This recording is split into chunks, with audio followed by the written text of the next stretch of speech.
Assalamualaikum warahmatullahi wabarakatuh.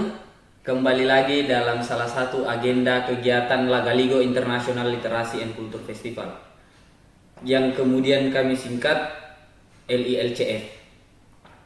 Kita kembali bertemu dalam program bicara Bincang Ceria Banyak Cara.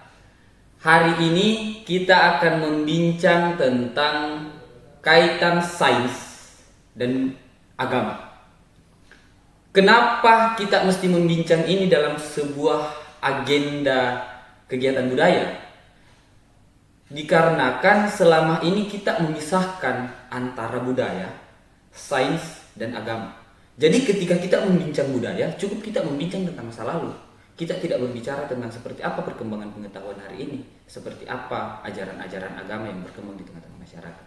Harusnya tiga bagian ini kita satukan dan kita ikat dalam sebuah kebiasaan, yakni literasi.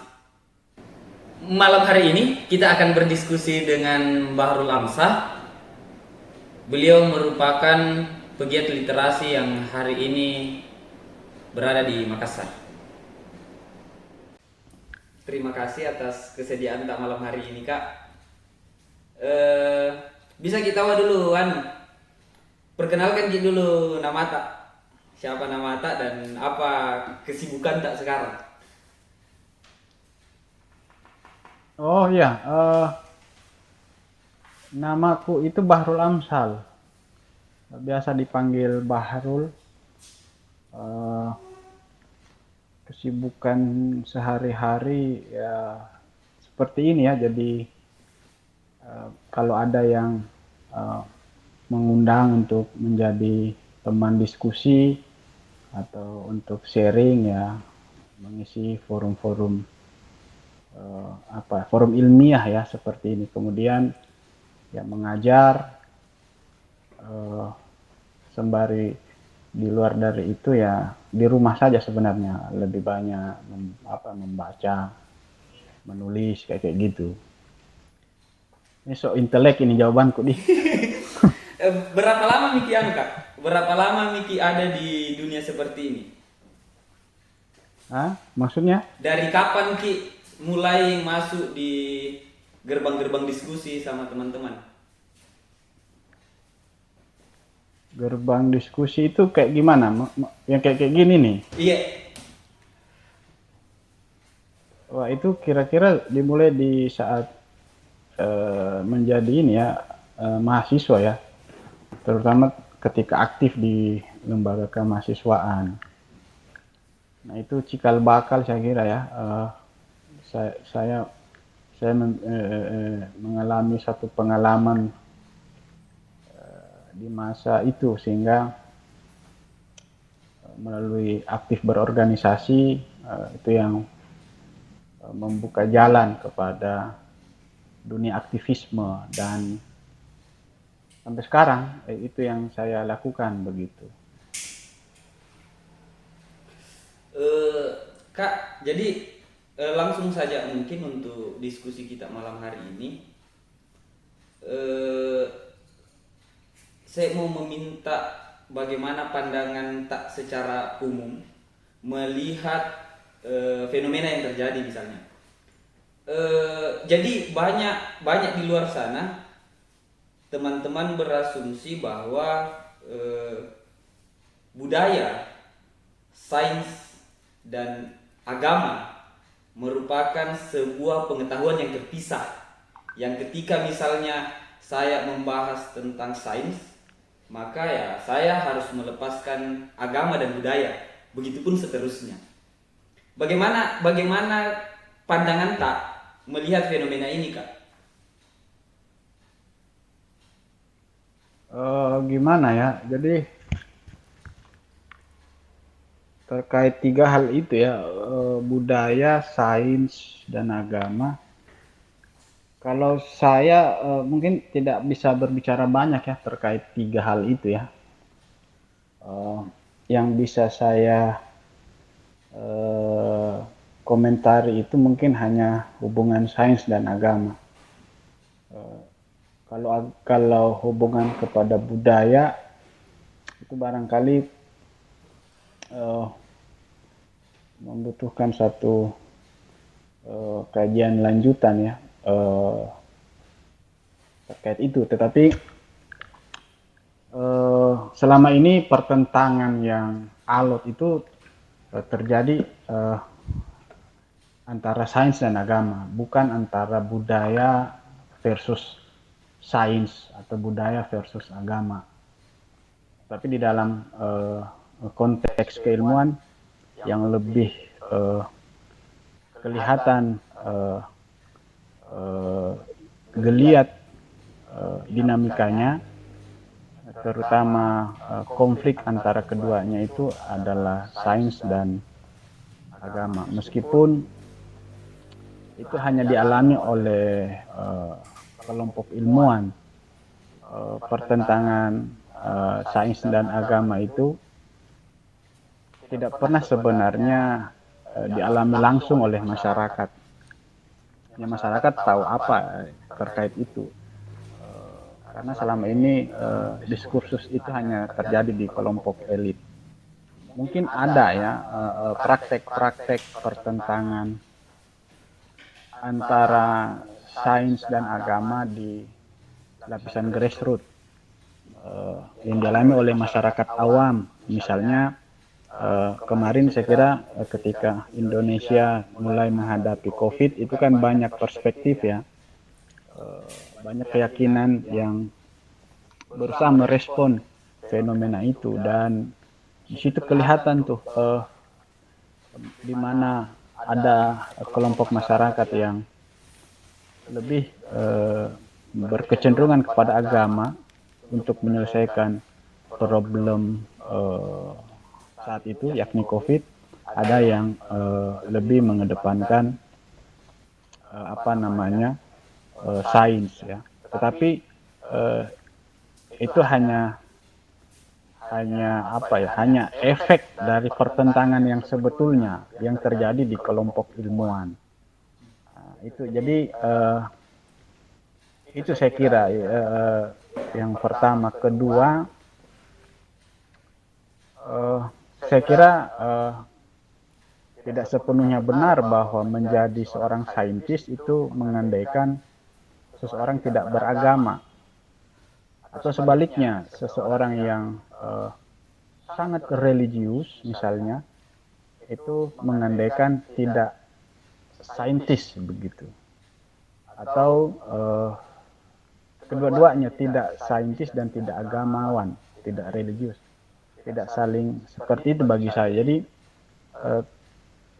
itu hanya perspektif-perspektif yang saya kira kalau bagi saya kurang memahami hubungan antara sains dan agama, dan hubungannya dengan budaya. Ya mungkin itu di luar kapasitas saya ya terkait itu.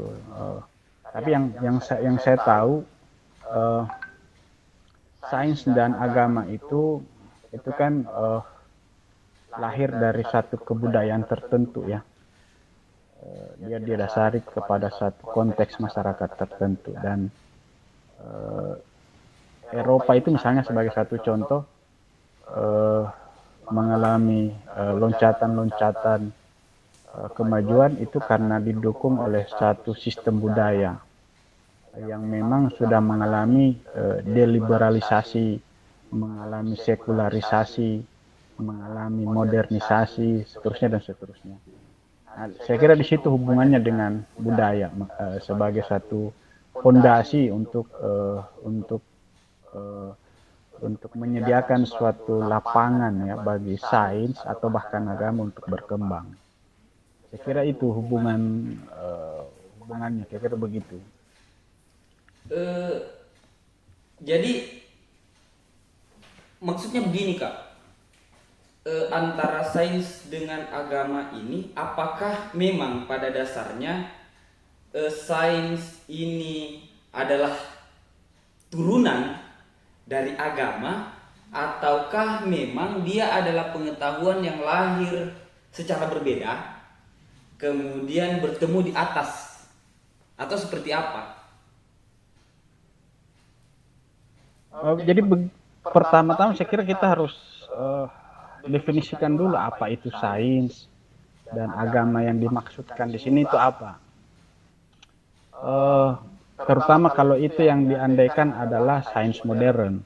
Kalau sains modern memang secara epistemologi misalnya, secara metodologi, bahkan sampai ke konteks moral misalnya itu memang uh, agak berbeda dengan agama ya.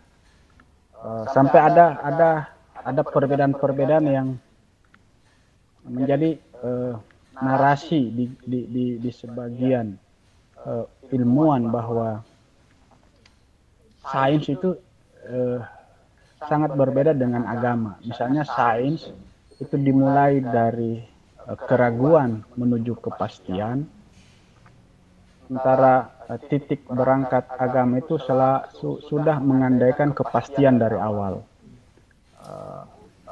Jadi kalau sains itu menganjurkan skeptisisme, sementara agama itu titik aksiomanya itu sudah berangkat dari sejenis iman. Jadi kepastian sudah lebih awal diandaikan oleh para pemeluk agama. Nah ini ada yang menyebut demikian, dan itu yang menjadi narasi yang sampai saya kira itu yang sering dipahami ya. Tapi bagi saya secara pribadi, ini saya mengutip dari beberapa beberapa tokoh ya, terutama misalnya oleh Haidar Bagir misalnya, atau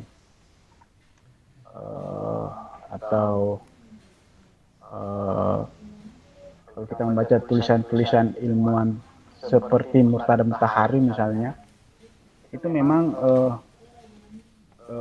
memiliki satu perspektif yang berbeda bahwa tidak sepenuhnya benar bahwa agama selalu dimulai dari kepastian. Banyak ilmuwan muslim yang sebenarnya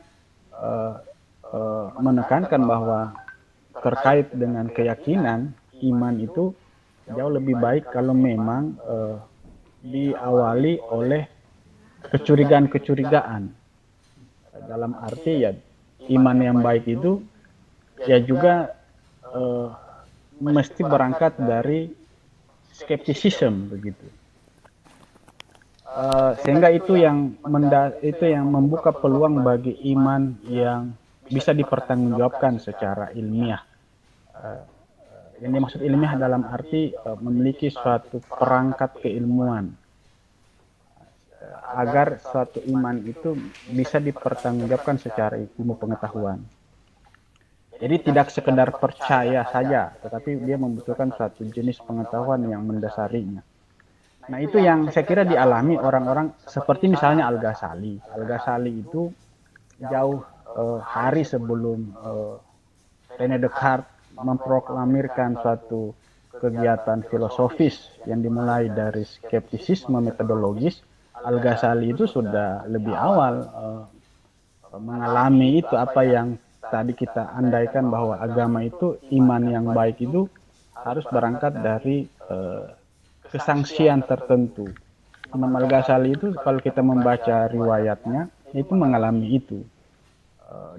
Dia menyaksikan fenomena di luar dirinya sekaligus menyaksikan dirinya sendiri, sampai kepada titik yang sangat sangat radikal bagi saya, sehingga dia akhirnya mengalami guncangan kejiwaan, sampai akhirnya dia sakit dan akhirnya dia mulai mulai menyusun ya fondasi keimanannya berdasarkan skeptisisme itu. Nah itu saya kira jadi tidak sepenuhnya benar bahwa seperti yang dibayangkan oleh para ilmuwan barat, bahwa agama itu seolah-olah satu jenis pengetahuan yang menutup diri dari kemungkinan-kemungkinan terkait pencaharian suatu kebenaran, karena dari awal sudah memastikan diri dari apa yang disebut kepastian. Padahal bagi saya dalam dalam Islam ya, yang saya tahu itu Islam, terkait dengan keimanan itu sendiri, Islam sangat menganjurkan suatu kegiatan keilmuan, dalam arti ya di bawah tonggak-tonggak rukun iman kita itu yang kita sebut sebagai bagian dari kepercayaan, itu harus didasarkan oleh kegiatan ilmiah. Makanya saya kira di Al-Quran itu kita banyak menemukan imbauan Al-Quran yang banyak menggunakan kata-kata seperti di antara silih pergantian siang malam itu ada tanda-tanda bagi orang berpikir. Al-Quran juga menganjurkan kita untuk membaca.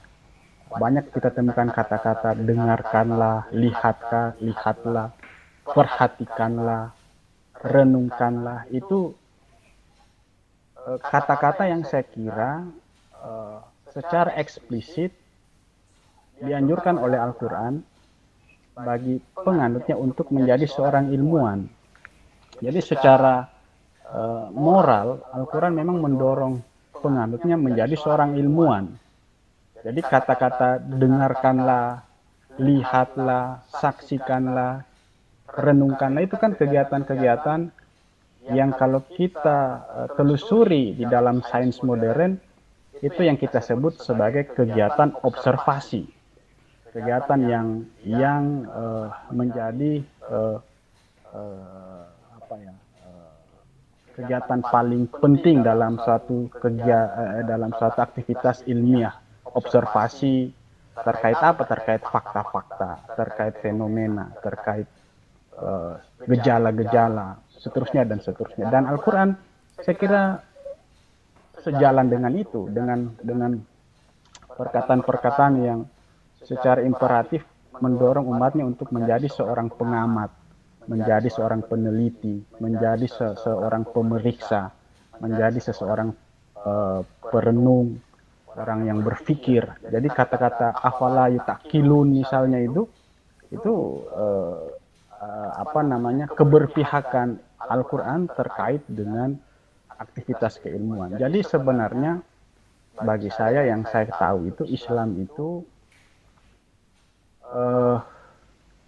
sangat mendukung aktivitas keilmuan. Dalam hal ini sains.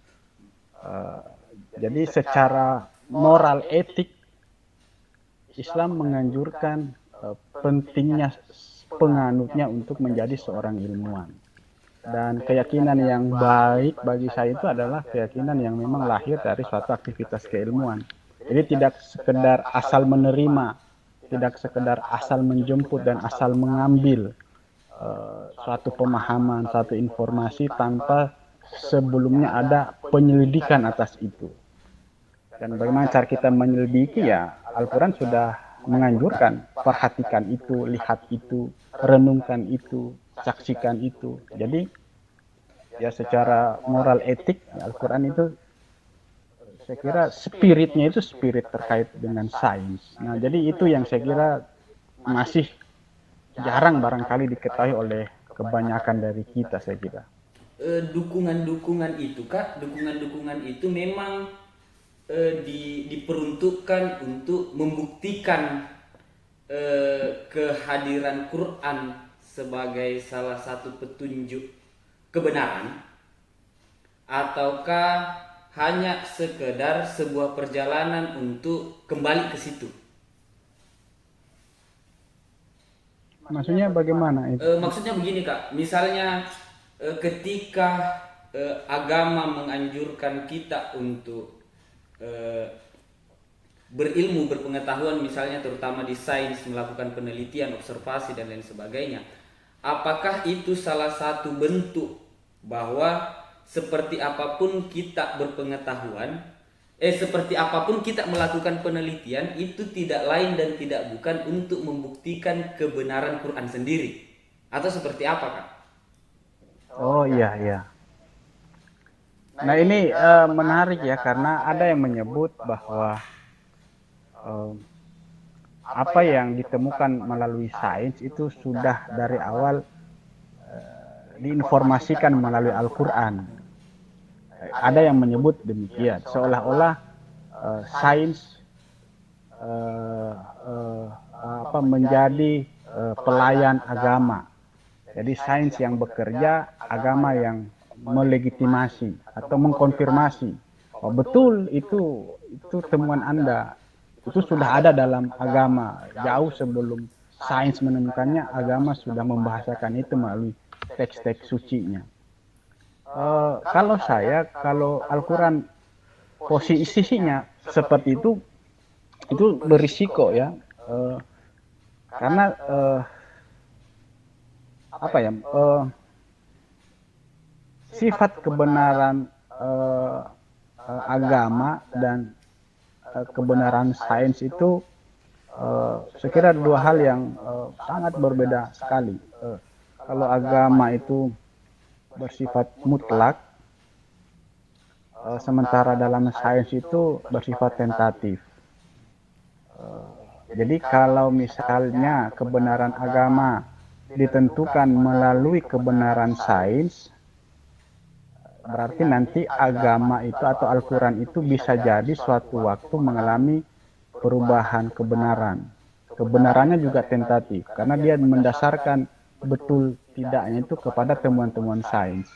Jadi kalau temuan sains suatu waktu berubah, berarti apa yang dahulu disampaikan oleh agama tidak kontekstual lagi kan, tidak apa namanya, tidak benar lagi di waktu itu kan, karena ternyata sains itu selalu mengalami pembaharuan, mengalami temuan-temuan baru. Dan kalau Al-Quran mengikuti sifat kebenaran sains yang seperti itu, untuk membuktikan kebenaran Al-Quran, berarti Al-Quran ini seolah-olah juga akan mengikuti sifat kebenaran sains yang berubah-ubah. Jadi saya kira akan berisiko kalau kita mau menyebut bahwa ditemukannya sains itu dalam rangka membenarkan Al-Quran. Itu bukan seperti itu bagi saya. Seolah-olah uh, uh, apa namanya uh, tujuan sains itu untuk membuktikan kebenaran Al-Quran. Al-Quran itu tidak membutuhkan sains untuk membuktikan kebenaran apa yang dia kandung. Uh, karena sains dan Al-Quran dua ranah yang demikian berbeda ya. Cuman saya kira memang seperti yang tadi saya sampaikan, kalau kita melihat hubungan Al-Quran dan sains, itu memang Al-Quran menganjurkan bahwa penting ada usaha apa namanya usaha yang dilakukan oleh manusia untuk mencukupi kebutuhan praksis kehidupannya. Dan disitulah saya kira wilayah sains. Jadi kalau kita mau melihat di mana letak hubungan di antaranya, itu adalah pertama, saya kira yang saya sudah sebutkan dari awal itu, bahwa secara etis moral Al-Quran sangat mendukung kegiatan keilmuan. Jadi ibaratnya begini, seperti yang disampaikan oleh Quraisy Shihab ya, di dalam satu bukunya itu, kalau tidak salah ingat, saya pernah membacanya di Wawasan Al-Quran, ada bukunya itu. Jadi kata Quraisy Shihab, agama itu hanya menyediakan wahana, medan atau lapangan bagi sains untuk tumbuh berkembang. Dia yang menyediakan wilayah yang steril bagi sains agar dia bisa tumbuh dengan sehat. Itu yang harusnya disediakan agama.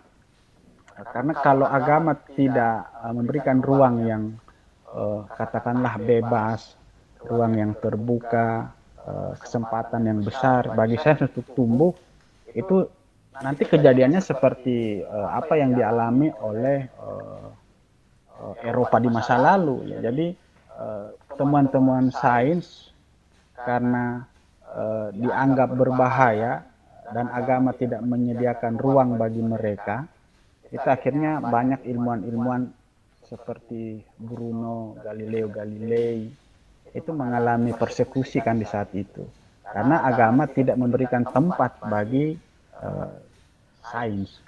Nah, lalu kata lalu apa yang harus dilakukan ya kata Quraisyab, fungsi agama itu kira-kira seperti itu, dia hanya memberikan tempat. Uh, dia hanya setidak-tidaknya mendukung dari belakang tentang kegiatan-kegiatan keilmuan. Dan memang saya kira para ilmuwan hampir semuanya itu memang motivasi aktivitas keilmuannya itu inspirasinya dari agama. Dari agama.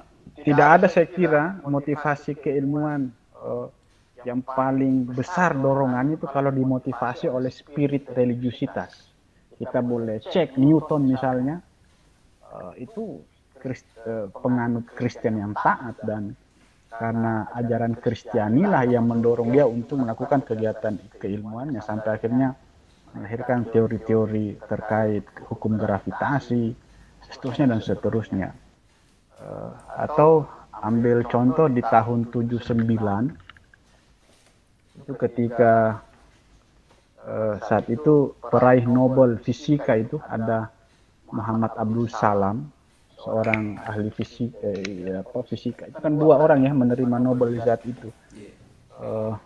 Saya lupa siapa satu namanya, itu meraih Nobel bersamaan. Meskipun yang saat itu seorang fisikawan yang ateistik, sementara Abdul Salam seorang Muslim, itu seorang Pakistan, seorang kalau kita melihat mazhabnya itu yang seorang Ahmadiyah ya, itu peraih Nobel Fisika. Itu dari mana inspirasi sampai akhirnya dia menemukan teori terkait dengan hukum gravitasi, apa itu gravitasi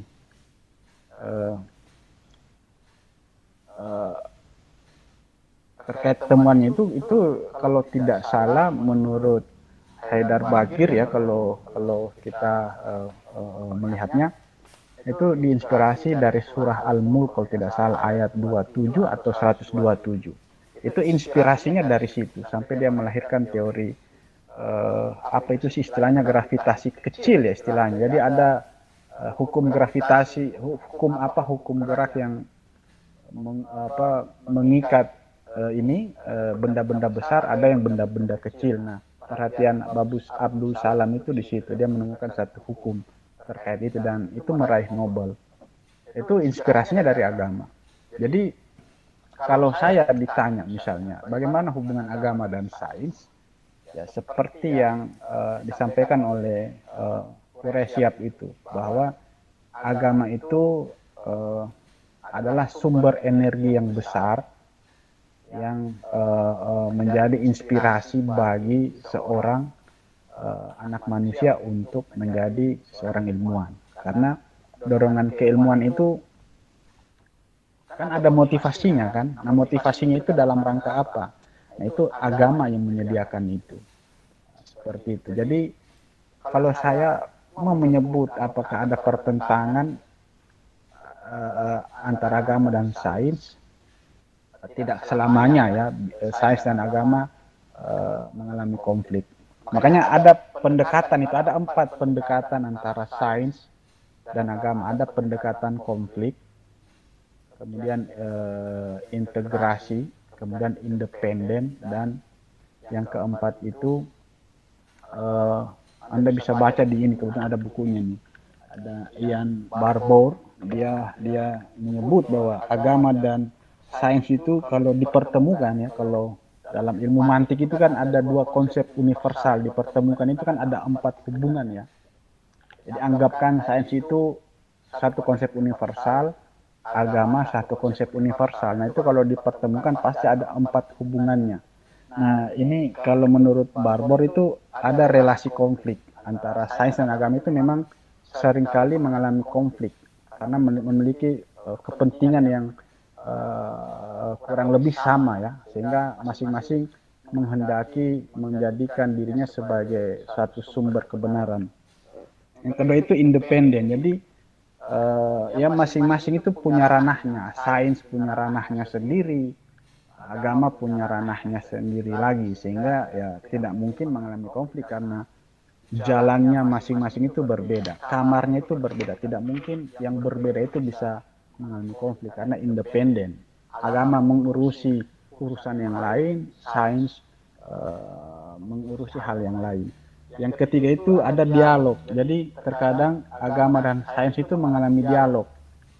Nah ini yang mungkin tadi apa yang biasa kita lihat ya, bagaimana teman-teman sains itu dikonfirmasi oleh ayat-ayat Al-Quran misalnya, atau ada ayat-ayat Al-Quran yang ingin dibuktikan melalui sains misalnya. Itu artinya ada dialog, ada pertemuan antara para ilmuwan dengan agamawan untuk berbicara tentang keduanya secara bersama-sama.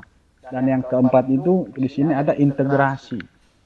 Nah ini yang saya kira sempat menguat ya di Indonesia. Saya kira beberapa waktu lalu sampai ada istilah Islamisasi sains, ada istilah-istilah mengislamkan nalar, ada istilah-istilah seperti itu yang berusaha mengintegrasikan sains dan agama, seolah-olah dua hal ini satu hal yang bisa dipertemukan, dipersatukan ya. Meskipun bagi saya ya tidak bisa sepenuhnya diintegrasikan, karena yang satu ya, agama itu sains ya, sains itu kan prinsip dasarnya itu naturalistik. Jadi dia satu pandangan yang melihat dunia fisik ya, dunia alam ini berdasarkan pencerapan panca indera ya. Sementara agama itu ya dia satu pengetahuan terkait dunia supranatural ya. Jadi alamnya itu berbeda. Nah, ini sudah berbeda jauh ya. Yang satu menukik ke alam natural ya. Jadi alam fisik, yang satu merangkak naik ke hal-hal yang supranatural. Jadi beda. Jadi kenapa beda ya? Anda mesti menelusurinya dari lapisan epistemologinya, kemudian masuk ke soal-soal metodologi keilmuannya, sampai kepada soal-soal nilai pengetahuannya. Itu berbeda. Itu saya kira seperti itu. Nah, Nah, ada itu. kejadian kemarin ini Kak yang menurut saya agak menarik.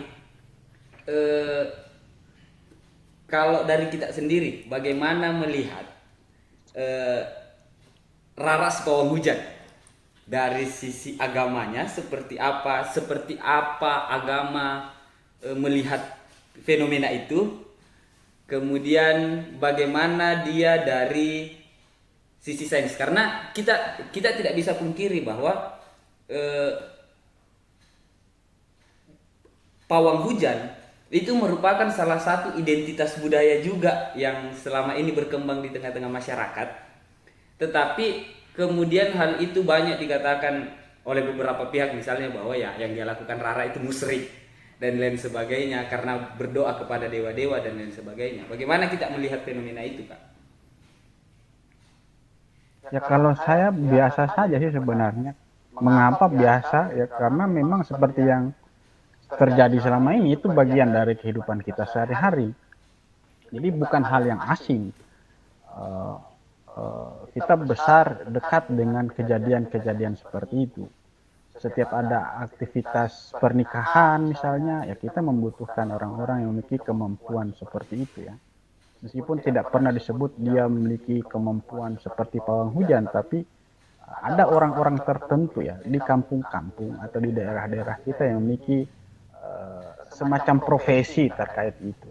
Dan kita hidup dekat dengan mereka sampai akhirnya itu seperti hal yang sudah menjadi bagian dari budaya kita. Cuman anehnya tiba-tiba kok hal-hal yang begini diproblematisir ya. Mungkin karena problem itu nempel dengan soal politik ya saya kira ya. Yang apa namanya, yang dicemooh itu bukan raranya saja, tetapi Mandalikanya itu, aktivitas MotoGP-nya itu di tengah konteks kita yang sedang mengalami pandemi, tiba-tiba ada kegiatan seperti itu dan itu direstui oleh pemerintah. Dan saya kira kritik itu di saat kemarin itu ya lahir dari orang-orang yang kontra dengan pemerintah. Jadi bukan karena raranya sebenarnya, tapi itu lainnya terkait politik. Tapi kalau memang gimana ya, saya pernah menulis beberapa hal tentang itu, bahwa eh, kegiatan-kegiatan itu punya dasar ilmiahnya sebenarnya. Tentu dengan pengertian apa yang kita maksud ilmiah ya. Ilmiah dengan kata lain dia punya metodologi tertentu terkait itu. Dan uh, sampai saya menyaksikan itu ya terkait wawancara Rara dengan Deddy Corbuzier, memang profesinya itu gitu, dia sering dilibatkan di kegiatan-kegiatan serupa. Jadi ketika Basarnas turun ke lapangan membutuhkan apa namanya, situasi yang lebih safety ya, dia dipanggil untuk mengendalikan hujan. Atau kegiatan-kegiatan apa namanya, perbaikan jalan yang membutuhkan cuaca yang baik, ya dia yang dilibatkan. Saya melihat itu menandai bahwa Indonesia ini bisa mengcombine apa yang di mata barat itu tidak bisa ketemu gitu. Misalnya di kegiatan Mandalika kemarin, aktivitas balapan itu dasar dari semua itu pasti ada sains dan teknologinya. Tetapi bisa bertemu dengan kegiatan berbau klinik seperti itu kehebatan panitia saat itu. Bagaimana mengcombine aras budaya dengan sains sekaligus teknologi.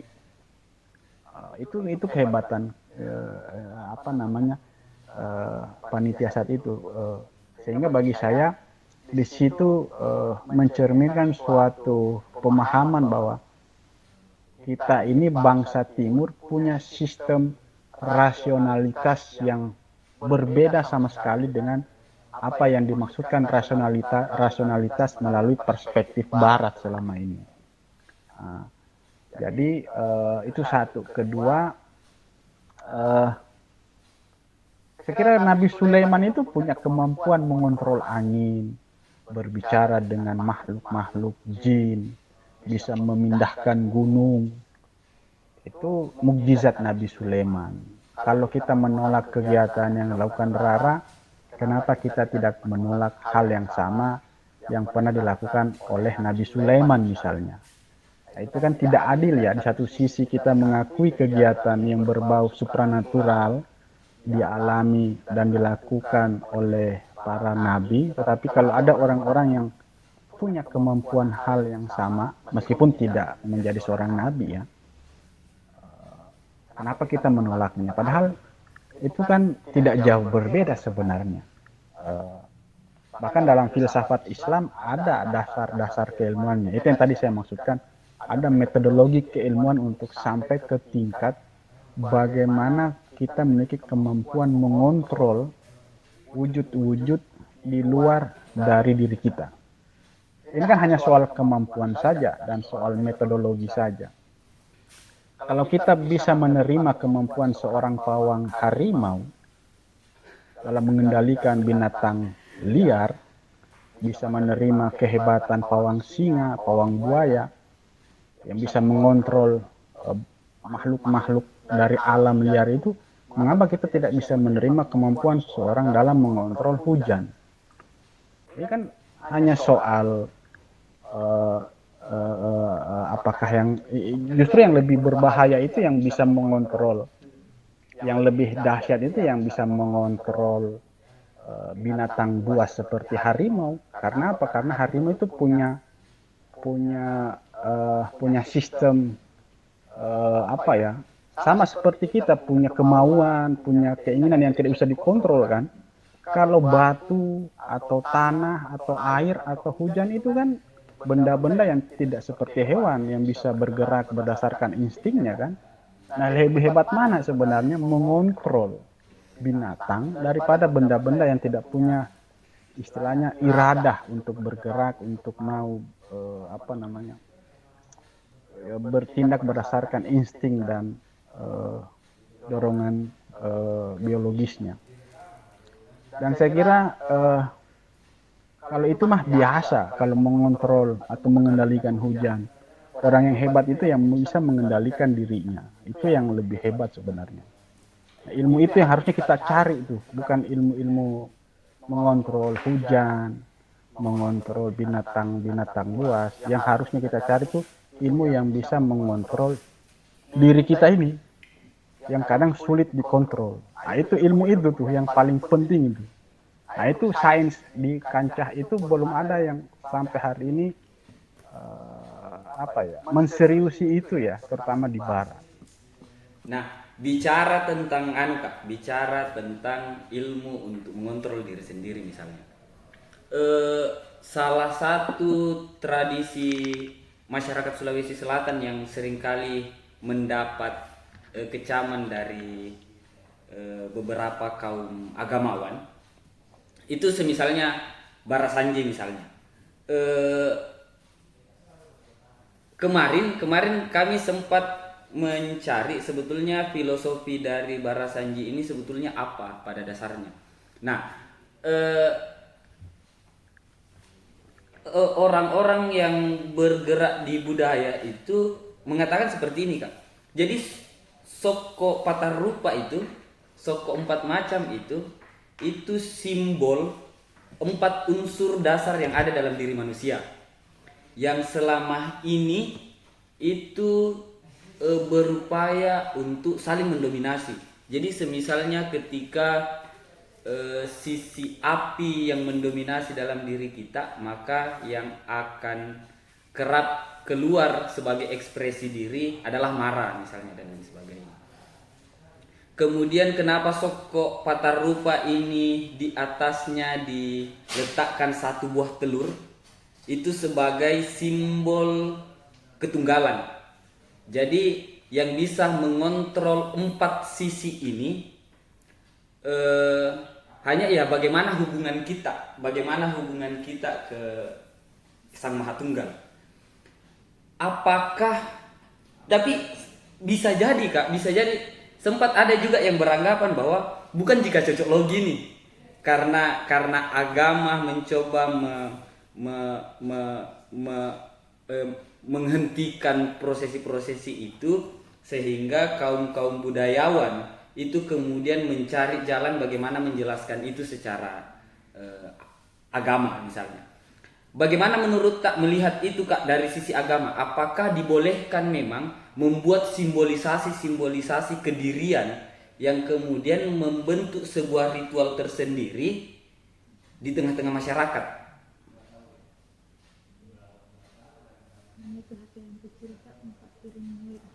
Wah itu ini ya harusnya Ferry ini yang menjawab itu ya. Saya sering melihat itu ya Ferry kalau di hari-hari tertentu itu memiliki ritual khusus dengan badinya. Iya. Yeah.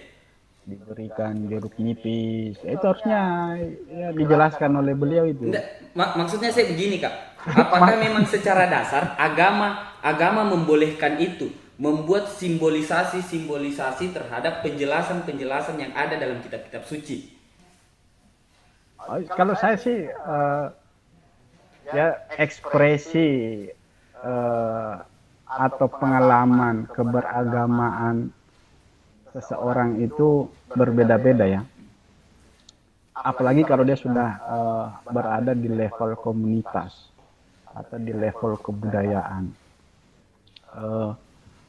Artinya setiap ekspresi yang lahir di dalam satu konteks kebudayaan itu eh, sudah pasti terkait dengan satu background yang antara daerah satu dengan daerah yang lain itu berbeda. Backgroundnya apa? Misalnya background terkait narasi, terkait latar belakang mitologinya, terkait bahasanya, terkait tradisinya, kemudian terkait pula dengan apa namanya sistem pengetahuannya, seterusnya dan seterusnya. Itu saya kira yang disebut kebudayaan. Dan uh, uh, uh, agama yang diekspresikan dengan cara-cara seperti itu adalah uh, satu teman-teman kebudayaan yang saya kira tidak bisa sepenuhnya, kalau menurut saya ini ya, disalahkan ya, karena itu ekspresi dari keberagamaan suatu komunitas. Dan itu ya, jadi itu yang memang membedakan kita dengan katakanlah binatang. Kita ini punya kemampuan untuk apa itu istilahnya ya, budaya itu kan banyak yang menyebut dia sebenarnya satu satu apa ya, satu kualitas satu komunitas untuk menjadikan apa yang di alam itu masih bersifat keotik menjadi bersifat tertata, kosmos gitu ya. Ya contohnya gini deh, kalau kita berkebun itu, kebetulan mungkin kita di sini semua seorang pekebun dulunya ya. Orang tua kita dulu itu seorang pekebun, petani, dan awal mula mereka berada di alam liar itu kan, alam itu masih merupakan suatu entitas yang misterius ya, yang disebut sebagai alam liar. Kita tidak tahu apa di balik semak-semak itu. Kita tak tahu apa yang bergelantungan di atas pohon-pohon itu, apa yang sedang tinggal di balik semua itu. Jadi alam itu kita ibaratkan suatu dunia yang tidak bisa kita jangkau, yang jauh dari pengalaman kita. Nah, budaya itulah yang kita pakai untuk menjadikan apa yang awalnya bukan menjadi bagian dari pengalaman kita menjadi pengalaman kita. Jadi yang sifatnya masih keotik, yang belum tertata, yang masih liar, masih bebas, belum memiliki norma-norma, tetapi karena kita ingin menjadikan itu bagian hidup kita, maka kita mulai membudayakannya.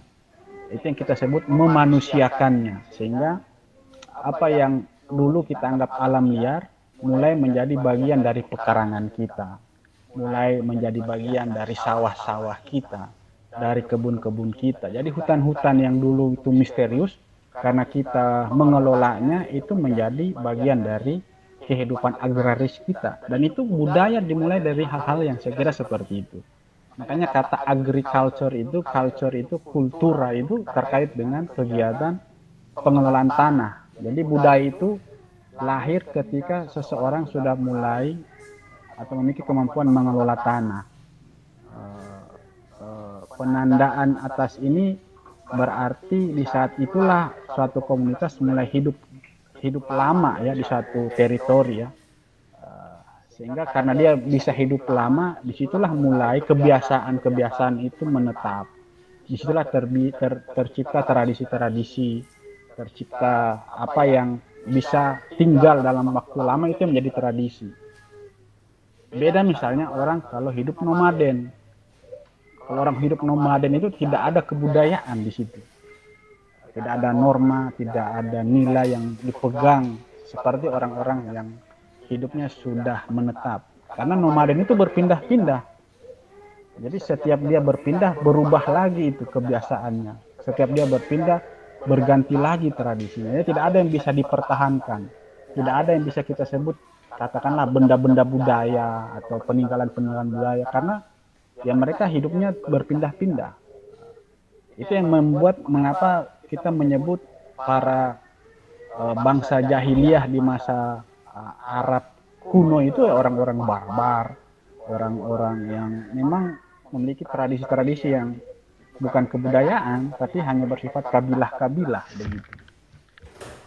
Jadi saya biasa bercanda. Jadi mahasiswa itu kalau mau terbentuk kebudayaannya, kepribadiannya, jangan jangan hidup dengan mengambil pola nomaden. Kalau mahasiswa itu suka hidup nomaden, tinggal satu hari di temannya, 2 hari di temannya yang lain, 3 hari di temannya yang lain, berpindah-pindah aja itu kan dari kos ke kos. Itu dia pasti tidak memiliki apa ya, tidak ada kebiasaan yang akan membuat dia menetap dalam dirinya, karena dia selalu berpindah-pindah. Eh, Sekret ya, jadi kalau ada sekret, tiba-tiba 1 tahun pindah lagi tuh. 1 tahun kemudian habis kontrakan pindah lagi tuh. Itu lama-lama tidak ada peninggalan yang bisa kita sebut budaya dari kita ya. Misalnya buku-buku atau benda-benda yang selama ini menjadi aset organisasi, karena pindah-pindah tidak ada yang bisa diselamatkan. Lama kelamaan tidak ada yang menjadi peninggalan budaya, itu karena berpindah-pindahnya itu.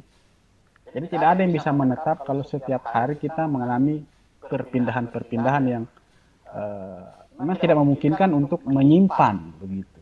Dan budaya itu terkait dengan kemampuan pengarsipan. Jadi kalau satu komunitas memiliki kemampuan mengarsip, di situ kemungkinannya kita bisa mengenal budayanya. Dan alhamdulillah saya kira Sulawesi Selatan ini punya kemampuan mengarsip dengan ditemukannya bahasa Lontara itu ya. Lagaligo itu mengarsip kejadian-kejadian di masa lalu, asal usul manusia Bugis kayak seperti apa, itu arsip. Dan ekspresi-ekspresi terkait bagaimana seseorang mengekspresikan bentuk-bentuk penghayatan terhadap agama, itu saya kira kemampuan manusia mengarsipkan dirinya di dalam satu kebiasaan-kebiasaan yang hidup di masyarakat. Nah karena itulah saya kira agama menjadi semarak ya. Tanpa soko, tanpa telur berwarna-warni, perayaan-perayaan agama itu menjadi tidak semeriah ya. Dan memang hanya di sini barangkali di Indonesia yang punya ekspresi keagamaan yang luar biasa ini ya, luar biasa berwarna-warni. Dan itu saya kira Islam yang khas dari kita. Nah, saya kira begitu. Kita belum berkenalan, siapa nama tak? Desrawan nama aku kak. Oh iya belum bikin kenalan paling tahu. Desrawan kak, Desrawan. Ah, iya, saya kira Teofani, saya kira namanya itu. Iya. Hampir saya panggil Fani. Malam gitu kak, belum jamnya kayaknya nih. Oh jadi masih Teo di, masih Iya. Teo ya. Sebentar pi baru Fani kayaknya. Ya begitu Fitrawan, kira-kira ya. Iya.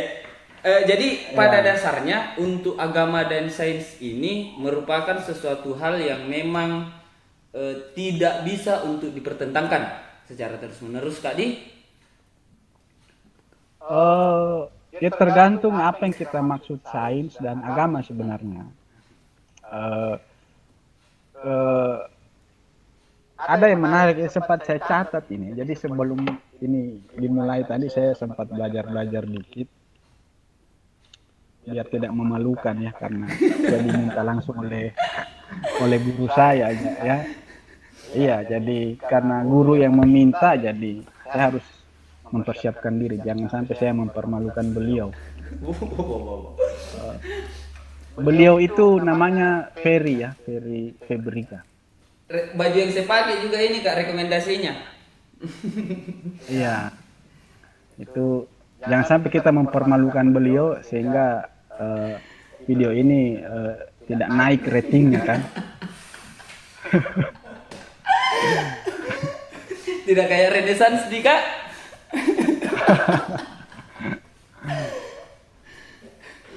Ya, jadi sebenarnya ada itu dia tadi, ada 4 model pertemuan atau perjumpaan antara sains dan agama. Kalau menurut ini yang disampaikan oleh Ustaz Jalal ya, Kang Jalal ya. Saya lupa nama ilmuwan yang dia kutip ya. Tapi dia bilang ada 4K untuk memudahkan ingatan saja ini. K yang pertama itu konflik. Jadi agama dan sains itu seringkali memang mengalami tegangan antara apa yang ditemukan sains dan apa yang tidak dibenarkan melalui agama. Itu selalu berkonflik. Ini yang saya kira sempat marak ya beberapa tahun kemarin ya. Di Facebook itu ada kelompok-kelompok yang sangat anti agama, ada juga yang di satu sisi uh, uh, sangat anti sains, tetapi ada juga kelompok-kelompok yang punya jalan tengah ya. Nah, mungkin mereka ini kelompok yang nanti kita sebut K yang terakhir itu. Jadi konflik, dan itu kelompok yang agama dan sains sering kita saksikan lebih banyaknya karena konfliknya itu. Tapi ada K yang kedua yakni kontras. Jadi tidak ada tidak ada konflik, kontras. Jadi seperti yang disampaikan Barbor tadi itu bahwa masing-masing independen. Jadi agama bergerak di lain hal, sains berurusan dengan eksperimen-eksperimen, sementara agama berkaitan dengan dengan keyakinan umatnya begitu.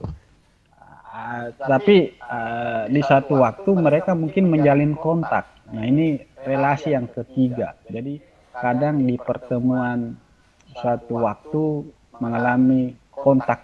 Jadi sains dan agama itu saling bertemu, saling menguatkan, bahkan saling mengkonfirmasi dan diafirmasi. Misalnya apa ya?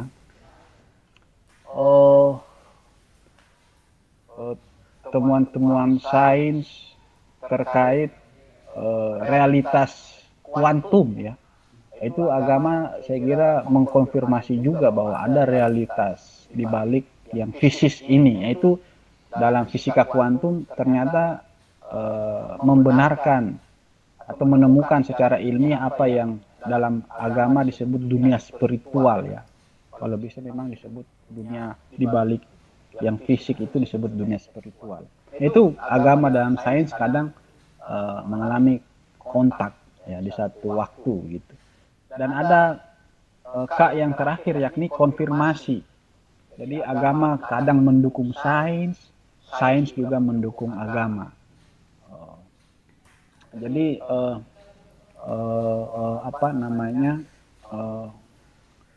itu empat model perjumpaan. Jadi tergantung kita mau memilih pendekatan yang mana. Apakah agama dan sains itu memang bagai dua orang yang kehilangan rasa sayang sehingga setiap hari melakukan pertengkaran, konflik karena perbedaan kepentingan, atau mereka masing-masing dua orang yang tidak saling kenal karena itu disebut kontras independen, atau mereka dua orang yang suatu waktu dipertemukan kepada satu momen, satu kepentingan, satu kesempatan sehingga terjadi kontak, atau mereka bagaikan dua orang sahabat ya yang masing-masing saling mendukung, satu sahabat mendukung sahabatnya yang lain, begitu juga sebaliknya. Meskipun dua sahabat ini punya kepentingan, punya orientasi yang berbeda. Nah itu empat model perjumpaan antara sains dan agama. Begitu pula dengan di mana titik-titik ya, empat lokasi di mana kadang konflik itu terjadi. Biasanya itu di lokasi epistemologi. Biasa itu sains dan agama memiliki riwayat panjang terkait perdebatan apakah agama adalah sumber kebenaran yang paling absah dan valid, ataukah sains. Kemudian di lokasi yang kedua yakni metodologi. Jadi sains itu punya metodologi ilmiah.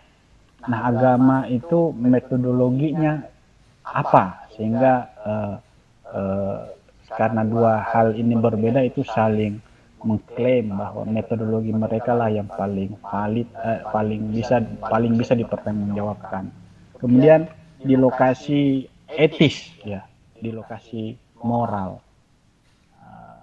Kayak kemarin itu kan dilema moralnya saya kira kelihatan ya di saat vaksinasi COVID ada isu terkait vaksin itu diambil dari zat asalnya babi ya.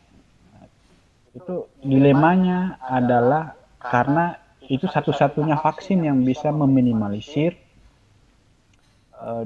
daya sebar COVID ya. Efeknya itu lebih banyak kebaikannya. Nah, gimana nih etisnya? Dipakai atau tidak? Walaupun asalnya dari babi misalnya, kalau memang asalnya betul-betul dari itu, tetapi punya manfaat yang besar. Nah itu agama memandang itu kayak gimana? Bermoralkah untuk dimanfaatkan atau tidak? Atau misalnya temuan-temuan bayi tabung misalnya, bolehkah itu dalam kegiatan agama seseorang? Kalau seseorang mau mengambil anak tanpa melalui persetubuhan langsung, tapi melalui tabung, ya. Itu gimana dampak etisnya? Kemudian yang keempat, di lokasi social power. Nah, jadi kadang di sisi itu sains dan agama saling bertentangan. Misalnya tiba-tiba diskusi ini dilarang ya, atau dibajak atau didemo oleh kelompok-kelompok tertentu di sana, karena bahaya nih diskusi ini dilakukannya oleh organisasi ini dilarang. Nah, itu karena ada social power yang kadang merusak kegiatan-kegiatan ilmiah. Kadang memang politik itu merusak kegiatan ilmiah. Nah, itu makanya agak berbahaya kalau politik dan kegiatan keilmuan, dalam hal ini sains, itu tidak tidak bertemu melalui satu bimbingan moral ya. Kenapa? Karena kalau sains sudah dipolitisasi, ya saya kira kejadiannya seperti di tahun 45 kemarin ya, itu bom Hiroshima dan Nagasaki itu sains, tapi karena kegiatan politik lah dua tempat itu bisa hancur lebur dan sampai sekarang masih menjadi tragedi. Nah itu kalau social power di lokasi itu sains dan agama itu bertemu. Nah itu 4 lokasi di mana kadang kita menemukan pertentangan mereka, di lokasi epistemologi, di lokasi metodologi, kemudian di lokasi etika dan social power itu tadi. Nah, itu saya kira beberapa hal yang bisa saya bagi. Jadi pada dasarnya Kak, untuk antara sains dengan agama ini kita mau memilih yang mana? Pada akhirnya adalah kesimpulannya ada di diri masing-masing Kak. Mau pilih jalan mana untuk melihat sains dan agama? Iya, tadi sempat disinggung ya, apakah kalau kita menjadi seorang yang sangat saintik itu meniscayakan kita meninggalkan agama, atau sebaliknya apakah semakin religius kita lebih baik kita meninggalkan ilmu pengetahuan? Saya kira itu kesimpulan yang terlalu cepat ya. Bagi saya dia bukan seperti datangnya siang sehingga malam harus pergi begitu, atau ketika malam datang sang rembulan harus pergi ketika matahari muncul. Dia bukan pergantian seperti itu. Justru saya saling menguatkan. Sama dengan ini, saya tidak memakai baju ini ya. Biasanya saya menggunakan 2 baju begitu. Jadi baju dalam saya, kemudian ada baju yang saya tampilkan sebagai aksesoris gitu kan, biar kelihatan gagah kan. Ini kan kebetulan saja nih saya pakai begini biar karena guru saya nih yang mengundang, jadi harus rapi begini. Nah bilang Kak Paton tadi Kak, tanya Kak Ferry, bilang siapa pembicara ini malam? Nah bilang Kak Ferry, bilang Bahrul. Nah bilang Kak Paton langsung bilang, bah, opa-opa Korea itu yang jadi pembicara ini malam Kak Dek. Ya itulah, jadi biar saya memang kelihatan seperti orang Korea ya, meskipun tidak segagah Lee Min Ho ya atau siapa begitu ya.